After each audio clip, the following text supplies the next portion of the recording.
with the patient in supine. Never in sitting, never in standing. Alright? So, na-meet nyo yung patient in supine, right? Kailangan niya mag-sideline. Now, she cannot sideline in any way. Kailangan log roll.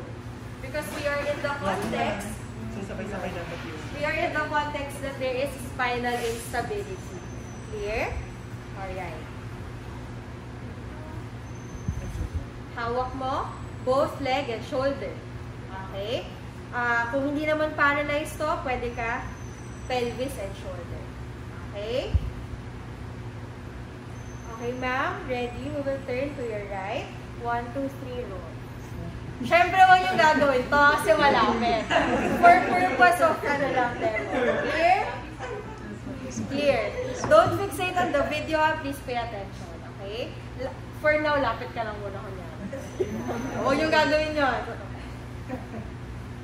Now, you open the KT brace in one side only. Kung saan nyo lang siya isusuksok. Okay, again for demo. Pwede ba? Dito ka. Kasi yan. Magkakapasyente pa tayo. So, ako, kunyari, dito siya sa left, full side. Sa left side. So, I will open the left. And close nyo yung velcro para hindi siya sasabit. Okay, then push it outside of the band. So ngayon, before you place the brace, you conduct proper skin inspection. Usually, patients might have open wounds, over-soaked wound dressings. You pay close attention to that before you apply the brace. Okay? Ngayon, anong landmark na alam nyo sa pelvic band?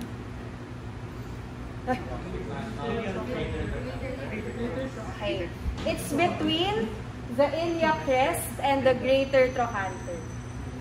Okay. Sources may vary. Those are the general landmarks. Clear? Alright. So, isama sa patient, ma'am.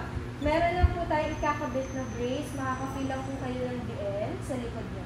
Alright? So, scooping motion, sasaksak na siya doon. Okay? Now, the posterior uprights, anong landmark? Common sense, nasa gitna. Therefore, spinous processes. Dapat gitna siya.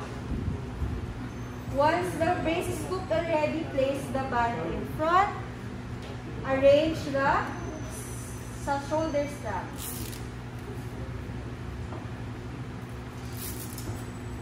Okay?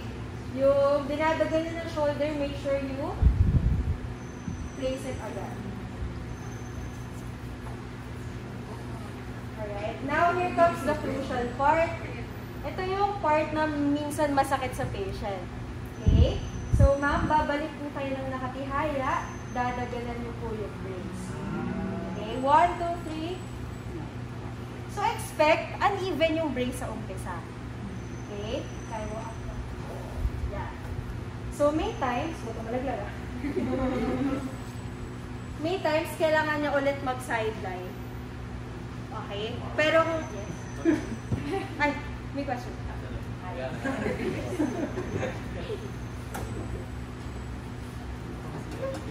Okay. Once the patient is in supine again, ensure that the pelvic band is still between the greater troch and the iliac crest. Clear? So the patient is in supine. Ma'am, are you okay? Any pain? Kasi uncomfortable yan sa ma'am. Okay? Now, if the patient can, ask her to do 90-degree abduction. Hindi naman strict yung 90, basta parang ano lang siya. Hands up lang. Make sure you can see the shoulder straps. Okay? Now, you have 3 straps here, right? Undo everything. Now, ang unang ikakabit, yung gitna. What do you call this strap? Very good. Para equal yung pressure. Now, here's the instruction. Ma'am, can you inhale deeply? Exhale. Inhale. Upon inhalation, you pull. Okay, exhale. That is to ensure na maximum yung pressure. Kasi aside from being a physical constraint, it will also increase the pressure for stabilization. Clear? Are you with me? Okay. Now, regardless na kung anong mauna, if you want the dulo or the harap, it's fine. The premise is, you pull it simultaneously. Hindi pwedeng isa lang kasi magiging ulit. So, simultaneously. Now, here comes the another usual na painful part. 90 degree. Ito ay minsan masakit sa kilikili nila. Okay? So, you wrap it.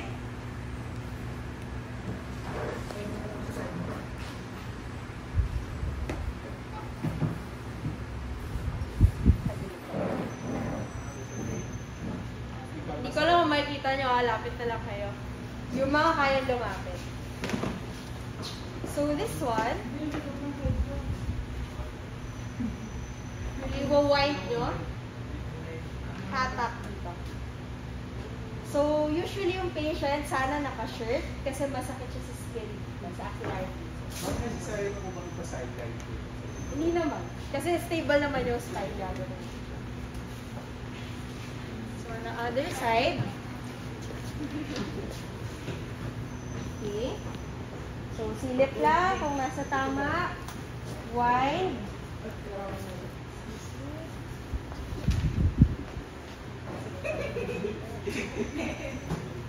See? Okay. Ha? Ulit daw. Hindi kasi masyadong fit yung brace sa kanya. So, ito siya, diba? Wind it anteriorly.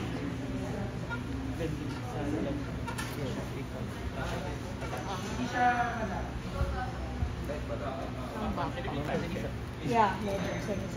Ma'am, kailangan ko masikip naman. Hindi naman. Para lang siyang sando. Okay, now. The patient is in a brace.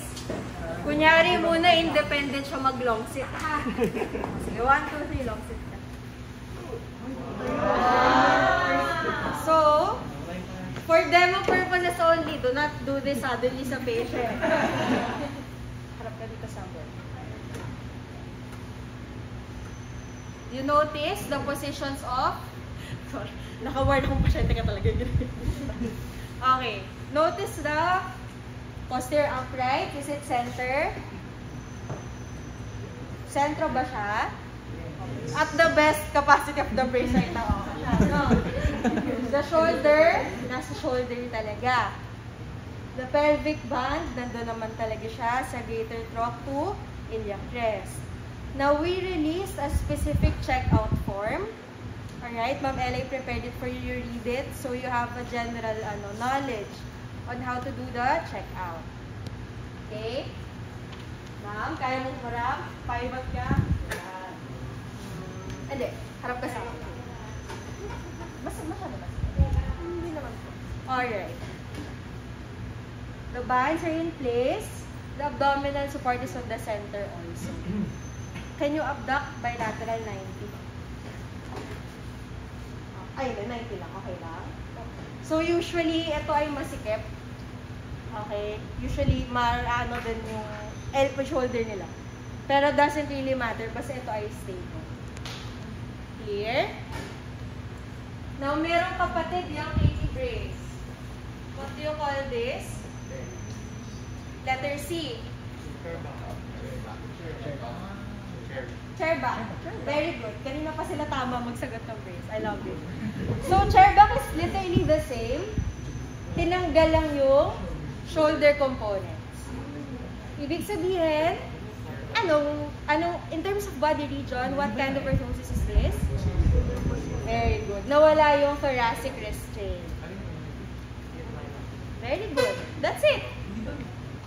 Okay, that's it. Same lang, wala lang tong thoracic strap. Now, other elements or other considerations. Females, anterior breast mass natin, minsan masakit.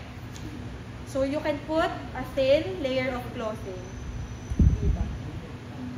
Nagreklamong masakit dito, lagay ka tissue, bahala ka. As long as you obey the proper body lines. Sige. So, doffing, the same lang.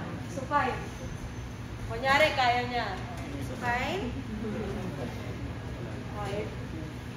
Ito, wala namang order. Release the straps. Gently lang.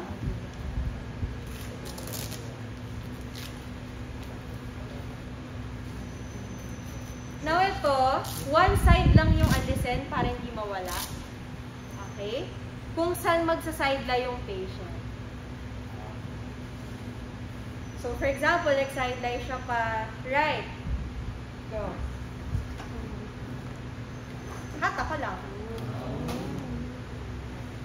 Yun na. Okay. Nasabi na ba sa lecture yung wear time ng braces? Sige, pa-wait na lang sa lecture para hindi problem. Ha? Wait. Doon na lang manggaling para. Okay. Sige, next patient. Thank you na.